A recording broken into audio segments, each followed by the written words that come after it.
Washington, 2 statues are unveiled at each end of the Arlington Memorial Bridge. Gifts of the Italian people, whose Prime Minister, Alcide de Gasperi, presents them to President Truman. At the ceremonies dedicating the statues, designed by Americans, cast in Italy, Mr. Truman says America wants the peace treaty relaxed to restore Italy to full partnership among free nations. And Britain and France join America in an official request to Russia to bring Italy into the United Nations. Outside Buckingham Palace, where 15 years ago George VI began his reign, crowds of Britons from every walk of life gather anxiously, for the king is gravely ill. The royal family itself hurries to London. From Scotland, Princess Margaret flies in to be near her father. From France, the Duke of Windsor hurries to his brother. And Queen Mother Mary drives to her son. As doctors perform a critical lung operation, the world joins in hoping that George VI, by grace of God of Great Britain, Ireland, and the British dominions beyond the sea, king, would soon be restored to health. In Washington, Democratic National Chairman William M. Boyle, Jr. swears before a Senate committee investigating a loan from the RFC to the American Lithopol Company that he had nothing to do with the matter. And the committee tells Boyle, either you are perjuring yourself or have been grossly slandered.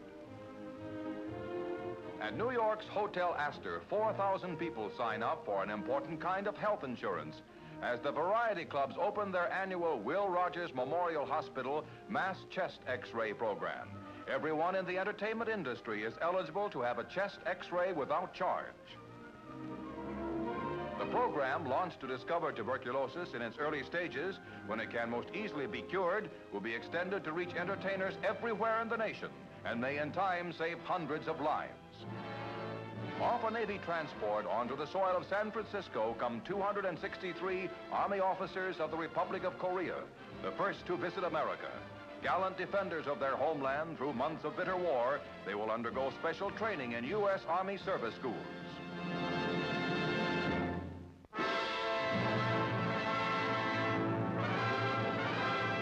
This is the story of a mound of earth in Korea. The GIs who first fought on its slopes called it Heartbreak Ridge. Never was a place more aptly named, and the name stuck. We held Heartbreak Ridge once. We won it after long and bitter battle. But the Reds threw wave after suicide wave at it and drove us off. Now we're hitting that ridge with everything we've got.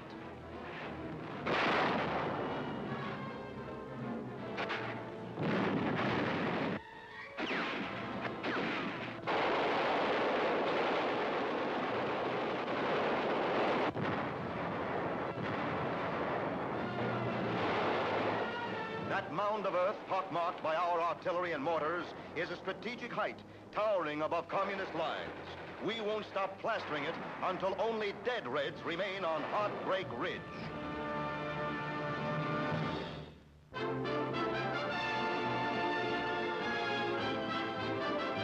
This is a fashion story for men, isn't it, fellas? Well, Cole of California says you'll be seeing these next summer. Just in passing, ladies, this triple thread outfit's of terry cloth. Now here, gentlemen, you see an example of the classic Greek toga. What's under it? Well, come on, Shirley, show the gentleman. My, what do you know, a knitted suit. Mr. Cole says these suits stretch in any direction, and he's right. Next, a black velvet outfit adorned with sequins. This look is for the benefit of men who aren't familiar with fashion fabrics. Rosalie here wears a suit of cotton. Well, fellas, you like these peekaboo suits for $52? For the whole family.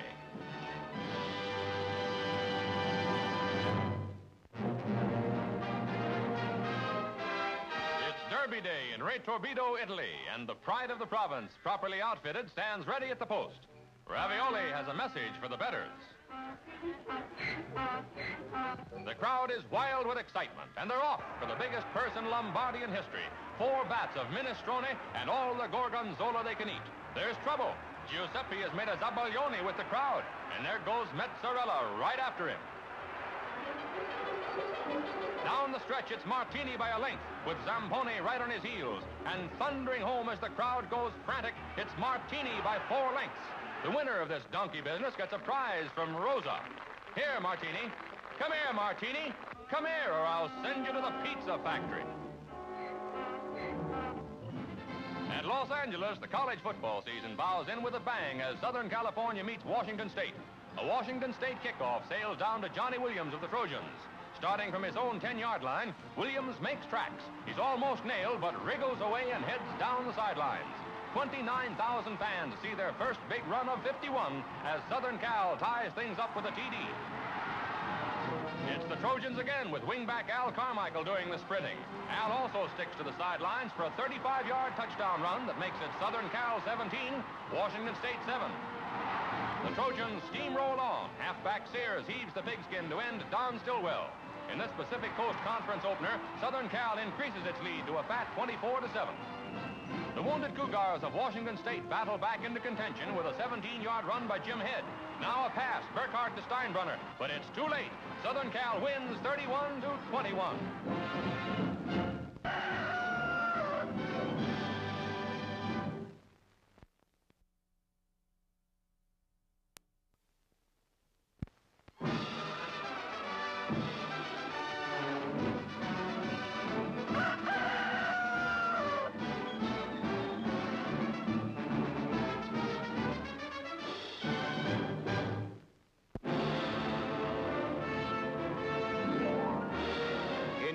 The United Nations Security Council meets to discuss the British-Iranian oil controversy.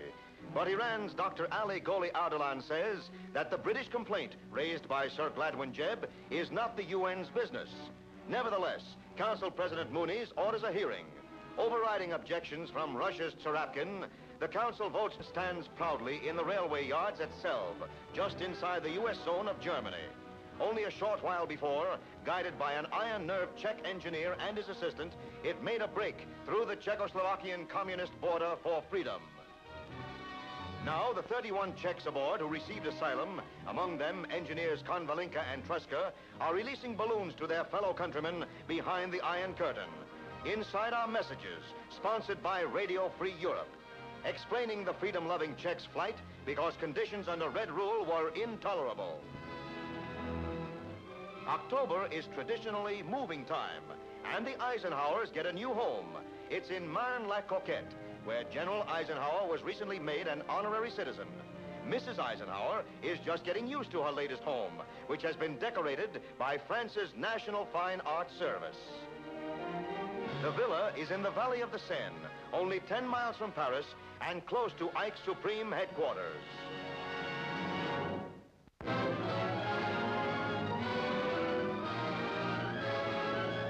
In New York, screen star George Murphy visits Look magazine and finds publisher Gardner Coles and his staff at work on a story about Movie Time USA, the industry's year-long celebration of the 50th anniversary of the first motion picture theater. Coles. Why, George Murphy, what are you doing in New York? Well, I was passing through town, and I thought I'd drop up here backstage at Look magazine. I understand that you're doing a wonderful issue on Hollywood, and that's by town, you know, and I'd like to get some advanced dope on. Well, we're delighted to tell you about it. Fellows, this is George Murphy. Gentlemen, it's very nice to see you. George, we are doing a major story in Look on the new motion pictures being released by Hollywood because we think the quality is so good we wanted to tell the public about it. I want to show you some of the pictures in this story. For example, here's Quo Vadis, The Greatest Show on Earth, Saturday's Hero, Alice in Wonderland, American in Paris, Streetcar Named Desire, Bright Victory, David and Bathsheba. You know, we're having another very exciting experiment at the moment. We're putting on Movie Time USA, which you've heard about, I'm sure. We're sending about 125 live stars and starlets out all over the country into the different towns so that the customers who have been seeing pictures over the years will have a chance to get to see them in the flesh and really get to know them. Get to know that they're just ordinary people like everybody else. Wonderful. I think that's Have you seen most great. of these pictures? Well, I've seen quite a lot of them, but I want to see every one of them, George, because I think they're the best Hollywood's done. Well, I'm glad to hear you say that, and you're not any more anxious to see those pictures than I am to see that new issue of Look magazine. Ah, you're very kind to You say wouldn't that. happen to have one with you, I don't suppose, up here in the... Oh, George, we've got one right here. Here's the issue of Look, which has the story about Hollywood and these new pictures in it. Thank you very much. Will you autograph it for me I later? certainly will. George, you were wonderful to come up. Glad to see you again. Thank you, Mr. Coles.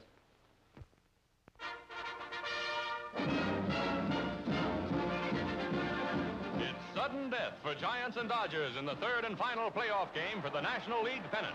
The Giants trail 4-1 with one out and men on first and third. Dodger hurler Don Newcomb pitches. Whitey Lockman connects, and it's a solid hit in this, the greatest baseball thriller of all time. Dark scores. Mueller stops at third, and Lockman goes into second. With just two outs standing between Brooklyn and the pennant, the Dodgers still lead 4-2. Ralph Branca replaces Newcomb on the mound. The excitement reaches its peak. Bobby Thompson up at bat.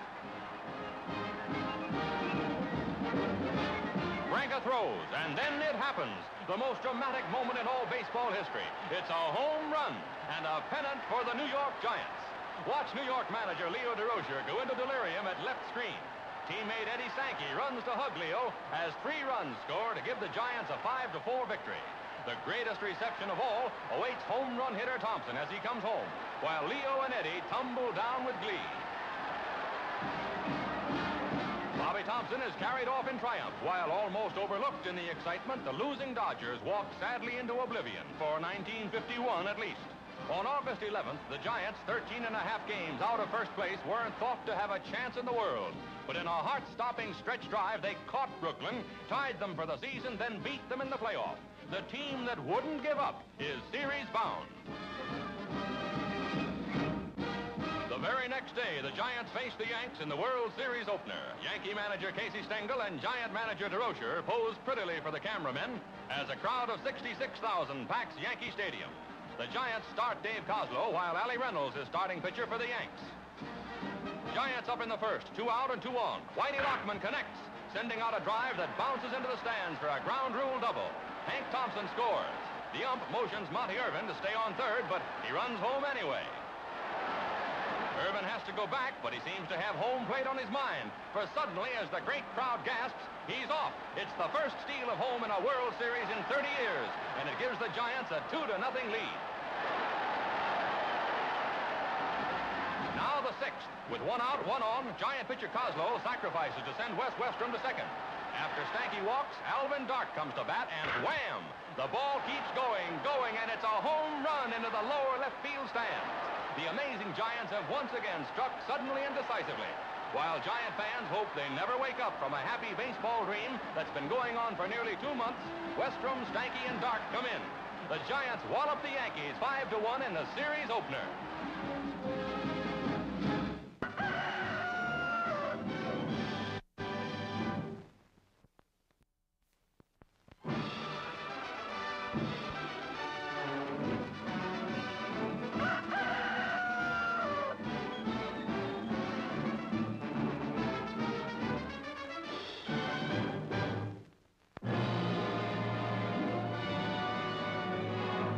Abadan, the world's largest oil refinery, passes out of British hands. The British keep up maintenance to the end, hoping that Iran might make a last-minute change in its evacuation order. But despite a ruling from the World Court calling for a status quo, Premier Mossadegh orders the last 300 British technicians to leave. 24 hours before the Iranian deadline, the evacuation begins. Arriving in London, they learn that the long-continuing dispute has now been presented by England before the United Nations Security Council. Meanwhile, Iran's ailing Premier Mohammad Mossadegh, attended by his doctor son, arrives in New York. A member of his party warns Iran may take Russian aid. Mossadegh will state his country's case before the Security Council, although he argues that the oil dispute is not the UN's business. In Orly, France, General Lawton Collins pays a visit to Allied Supreme Commander General Eisenhower at Atlantic Pact headquarters. The U.S. Chief of Staff, on a tour of inspection to see how American forces are shaping up in the West's Common Army, will next visit our troops in Germany. Movie Time USA. The motion picture industry's gigantic film festival gets underway as 100 Hollywood favorites, among them stars of yesterday and today, leave for personal appearances throughout the country.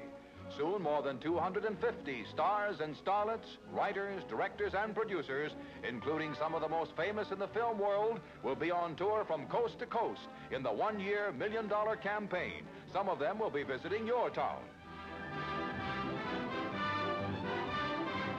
9 planes take off with the first delegation, who are on their way to tell America it's movie time, USA. 3,000 miles away in Washington, members of a movie time unit meet President Truman. They receive presidential congratulations for the movie industry's 50th anniversary. A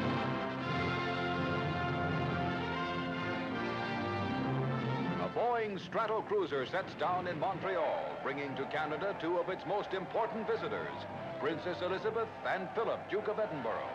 The royal couple receives an official greeting from Governor General Viscount Alexander and Prime Minister Louis Saint Laurent. In a whirlwind 35-day tour of the Dominion, they are scheduled to visit 52 cities. Then in November, they will be the guests of President and Mrs. Truman in Washington. Elizabeth and Philip are saluted by the Guard of Honor before being spirited away for a traditional Thanksgiving Day dinner, celebrated in Canada on the day of their arrival. 12 years ago, the King and Queen made a visit to the Dominion. Now a jubilant Canada prepares to duplicate that lavish welcome as it greets the princess who will someday rule Britain.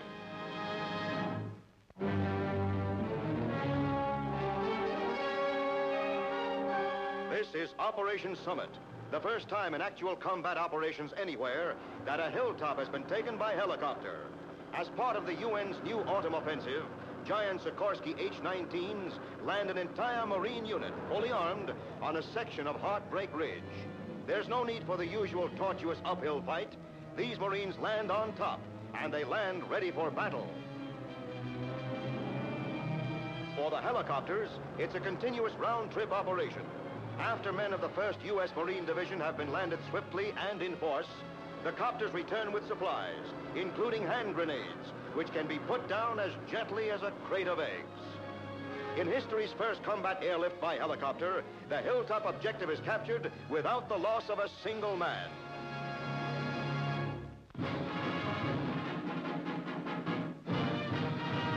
At Champaign, it's Big Ten fireworks as Illinois meets Wisconsin in a rough, tough game. Tom O'Connell of the Illini heaves a pass to Joe Vernasco. With the battle barely underway, Illinois picks up 20 yards.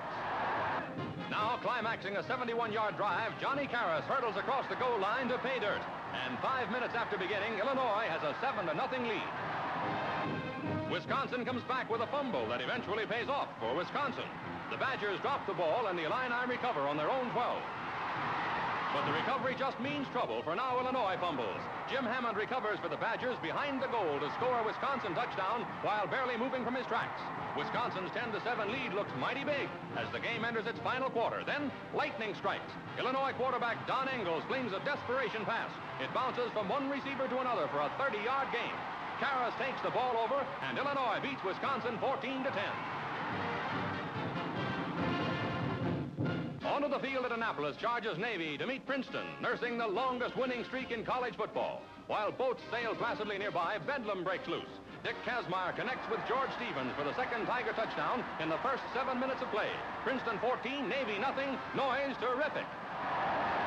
In the third quarter, with the Tiger tackler as a neck piece, Navy's Bobby Zastro makes a great running pass to Don Fisher. The play is good for 45 yards and sets up a score to give Navy 7 to Princeton's fat 17. Midi cheers soon die, however, as Kazmar flips to Stevens for another Tiger score. Princeton 24, Navy 7, Midi spirits low. But suddenly, Navy strikes with a fury born of desperation. Frank Brady's on the loose as Princeton defenders go down like Tiger 10-pins. It's a 58-yard run to a TD. Navy 14, Princeton 24, Midi's delirious. 2 minutes later, Navy does it again. Bobby Zastro carries 40 yards to another TD, but it's all in vain. Princeton wins its 15th straight, 24-20.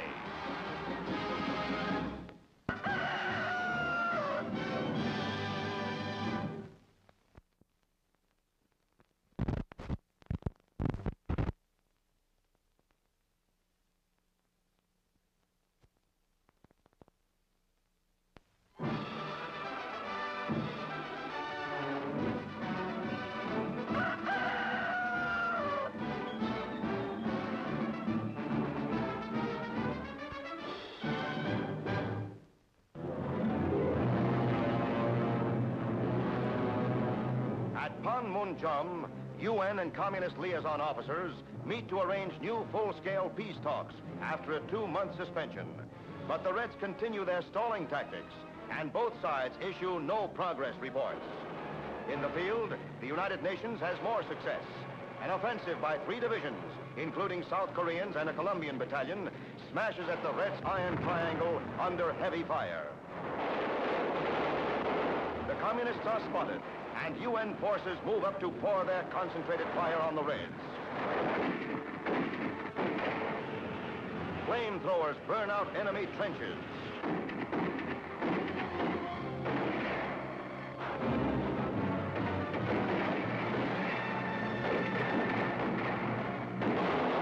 The barrage goes on. The UN offensive moves ahead. But the free world hopes that the Reds will offer to end the Battle of Korea at the conference table.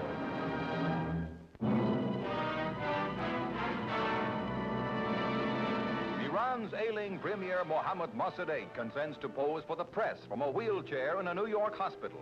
Here to argue his nation's case in the British-Iranian oil dispute before the United Nations Security Council, Mossadegh goes to Flushing Meadow to appear before a packed council session. He charges that the UN has no jurisdiction in the matter, but offers to resume direct talks with the British on a limited basis. Seeking to reopen full negotiations, Sir Gladwin Jebb presents Britain's side. Meanwhile, the free world hopes for some agreement that will start Iranian oil flowing once again to Britain and the West. Italy's program of land reform is carried forward with a holiday spirit in the town of Isola Capo Rizzuto. The whole population turns out as farm plots are distributed by lottery to 4,900 peasant families. This happy gentleman wins 13 acres and his neighbors' applause. Next day, one of the winners, Bruno Ranieri, journeys out to his new homestead where a pool of farm machinery is available. More than 25,000 acres will be distributed to farm families in this section of Italy alone. Princess Elizabeth and Prince Philip make a 3-hour visit to Niagara Falls. 50,000 people who've come to see the royal couple get a better look at the water as Canadian mounted police keep sightseers away. Then the royal pair descends 120 feet to an observation platform on the spray-swept base of Horseshoe Falls. Canadian officials show the princess, who's wearing a special rose-colored plastic raincoat, the United States, only 1,000 feet away. With one more visit checked off, Elizabeth and Philip continue their marathon tour of Canada. At Santa Barbara's Trinity Episcopal Church, 22-year-old tennis star Nancy Chaffee, on her father's arm, at last meets her match. It's with Pittsburgh Pirates' Ralph Kiner, baseball's home run king.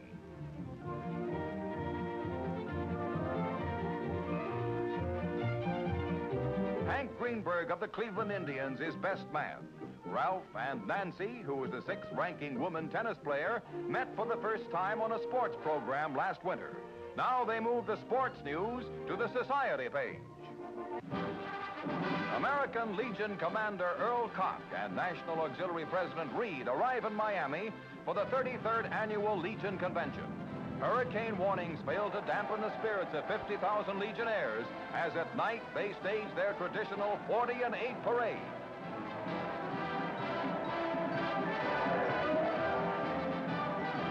Miamians ponder the question, was it a hurricane or just the exuberant American Legion?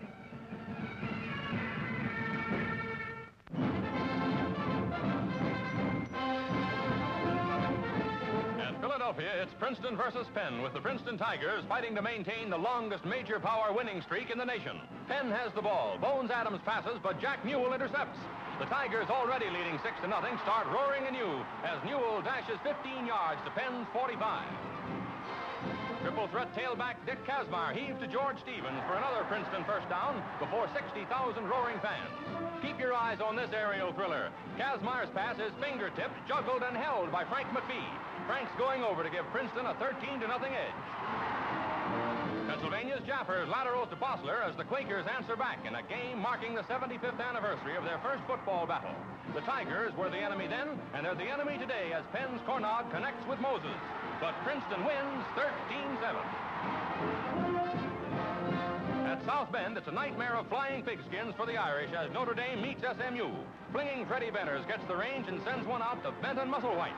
Benton's bound for a TD, but this 57-yard play only marks the beginning of the most bewildering aerial attack of the season. Southern Methodist 7, Notre Dame nothing.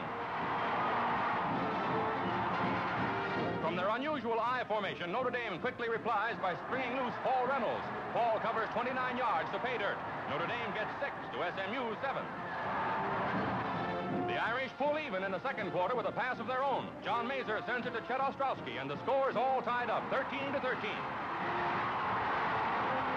Almost immediately, the spotlight swings back to Fred Venners, who is to complete 22 passes. This one's a beauty. Russell takes it. Southern Methodist, which has used practically no line plays in this game, chalks up 49 yards.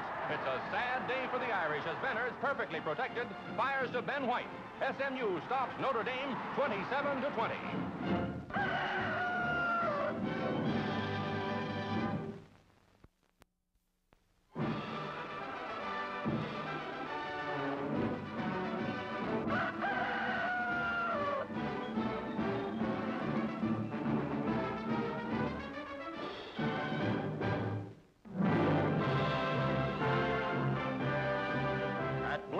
In Washington, Iran's Premier Mossadegh is President Truman's luncheon guest for their first meeting.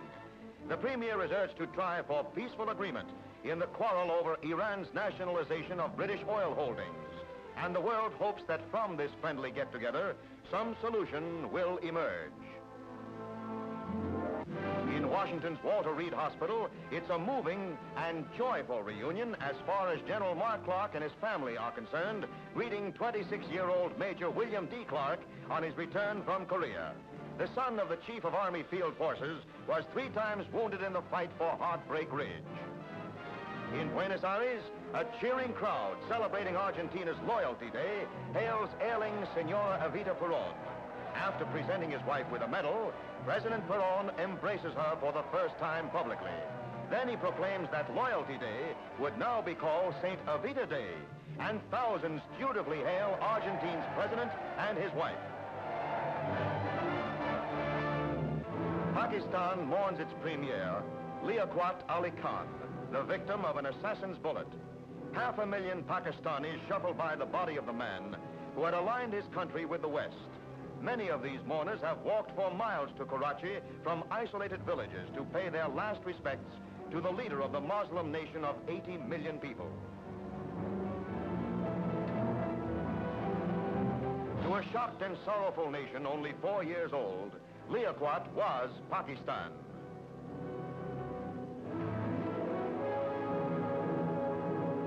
Wedding bells ring out in the tiny German village of Foren in the Moselle Valley. Lieutenant Colonel Harrison Day Blair of the U.S. Air Force marries Princess Gabrielle of Liechtenstein, the pinpoint principality between Switzerland and Austria. At Foren Castle, villagers bring gifts of flowers and food. U.S. Ambassador to Luxembourg, Mrs. Pearl Mester, represents America. Topping the ceremonies, the newlyweds receive a squealing symbol of good luck and happiness.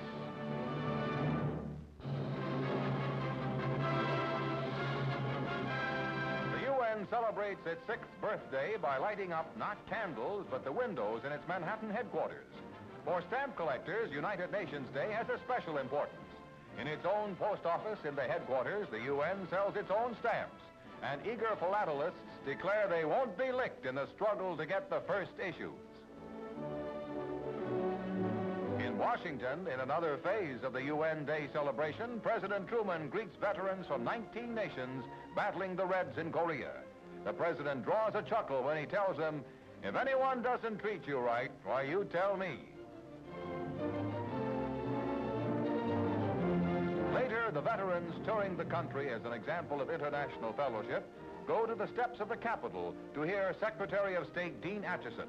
Mr. Acheson tells them that the UN Army may have put off forever the horror of a third major war by showing aggressive nations that they can't get away with it.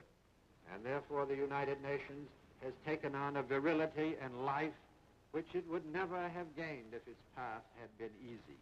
If it had merely gone forward with everyone's goodwill, it would have not had this breathing, vigorous, powerful life which it is getting today. Then the scene moves to Paris, where the new session of the General Assembly opens. French Foreign Minister Robert Schuman passes to Trigg-Vally, Secretary General of the United Nations, the keys to the Palais de Chaillot. The palace becomes international territory and a symbol of the world's fight for peace.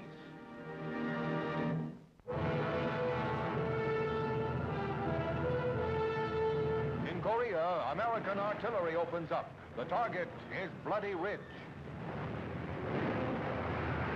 U.S. and Republic of Korea officers map a campaign to storm the ridge, which, like the infamous Heartbreak Ridge, had been captured once only to refall to the enemy.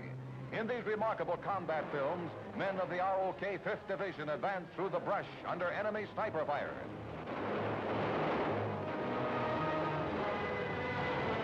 With shells bursting around them, riflemen let go at an enemy bunker.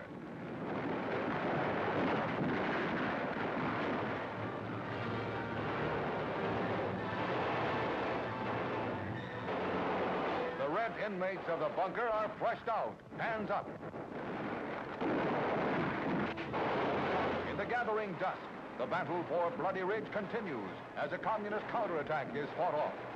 20 miles north of Yanggu, this is the most heavily fortified hill in the Iron Triangle.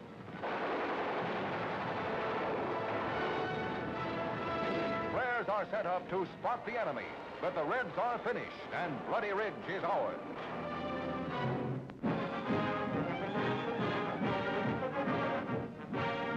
At the Polo Grounds, Bill McCready's Let's Fly to Bob Walston as the Philadelphia Eagles draw first blood in their pro-grid battle with the New York Giants. By the time the Giants come alive in the second half with this Joe Scott run, they're trailing 17-0. But Scott covers 38 yards and a faint hope stirs in New Yorker hearts. Chuck Connerly heaves to Bill Stribling. The Giants get 7 to the Eagles 17 as Stribling goes over for a TD. Punt sails down to the Giants, struggling to pull a potential first league defeat out of the fire. Emlyn Tunnell's carrying the pigskin, and he seems to have urgent business at the other end of the field. It's a 71-yard touchdown run for New York, and it reduces the Eagles' lead to a single point. The Eagles' lead disappears for good with this Ed Price run. The Giants edge out the Eagles 26-24.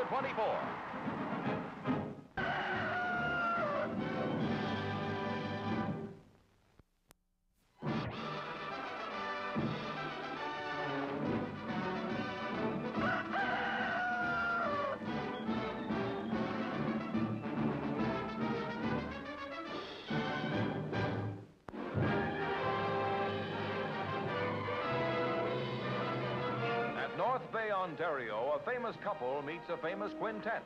Elizabeth and Philip, greeting the Dion quintuplets, exchange a bonjour with the 17-year-old sisters, who are among Canada's most notable personages. It's the end of their Canadian tour for the royal couple. Next stop, USA.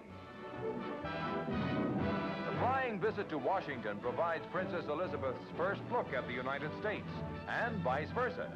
4,000 people have come to Washington's National Airport to give a royal American welcome to the heiress to England's throne and her husband, the Duke of Edinburgh, as they step from a Canadian Air Force plane.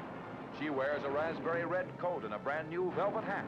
First to receive them in this country is President Truman, accompanied by Mrs. Truman and daughter Margaret. And amid the thunder of a 21-gun salute, the President says, "Welcome to the United States, Your Royal Highness."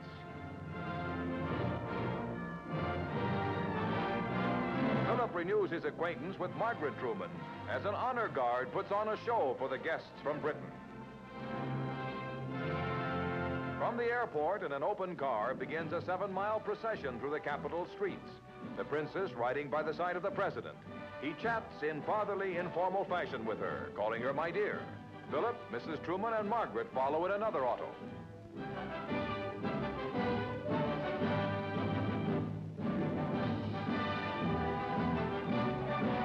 500,000 people line Washington streets to get a look at the couple.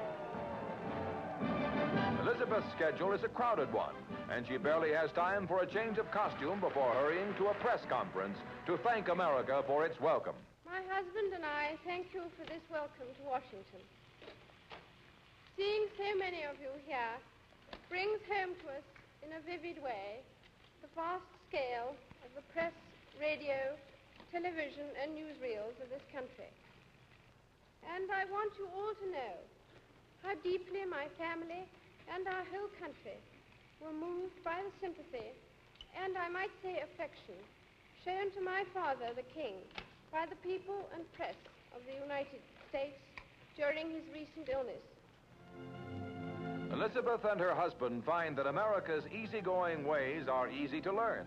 It's an informal but heartfelt welcome from a young nation to the young princess of an ancient one.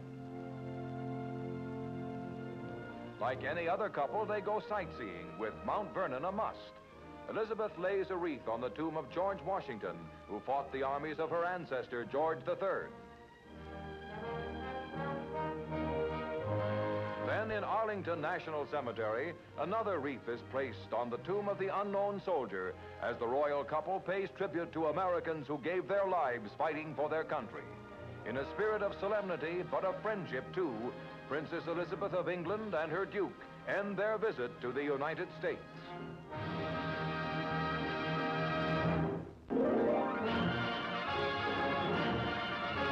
Washington, Frank McKinney, new Democratic National Chairman, is greeted by predecessor William Boyle, who is under congressional fire for receiving fees from a company given federal loans. McKinney warns he'll tolerate no influence peddlers. General Lawton Collins, accompanied by Mrs. Collins, is welcomed in Saigon by General de Lat de Tassigny, Commander-in-Chief of French forces in Indochina. The American Chief of Staff is on an extended tour of the Far East.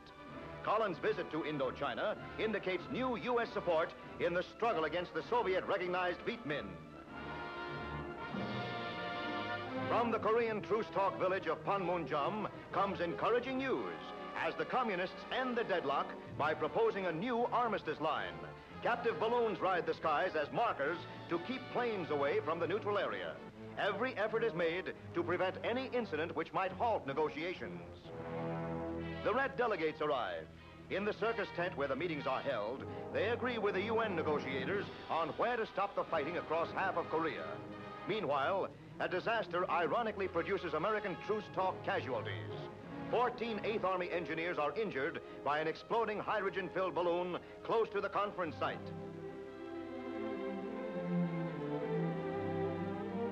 The wounded men, carried to the two same helicopters which brought in the UN negotiators, are flown to a nearby base hospital.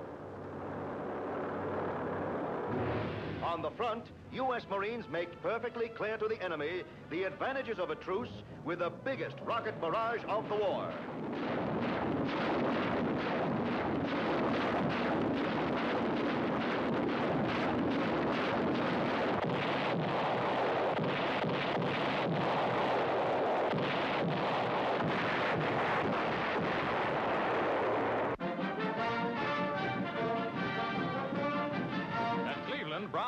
Giants. Otto Graham sends a pass to Dub Jones in the first play of this battle for top spot in the American Conference. Keep moving, Dub. You're being followed. The Browns go ahead, 7-0. Again, the Browns try the aerial route. Graham fires to Cole, who bobbles to Landry. It's an interception, and it spells touchdown for the Giants, who tie things up 7-7. It's still first quarter. The Browns punt. And the ball sails to New York's Emlyn Tonnell. Tonnell fumbles, and Horace Gillum recovers for the Browns, getting to the 29. Graham goes back, but he has a tough time finding a receiver for this Cleveland pass. Finally, he lets it fly. In the end zone, Danny Lavelli makes a great circus catch. The Browns once more go ahead 14-7. The Giants fight desperately to make this seesaw battle tilt their way. Chuck Conerly heaves to Joe Scott for 42 yards. But the New Yorkers get a heartbreak along with their touchdown. The pass succeeds, the conversion kick fails, and the Browns win 14-13.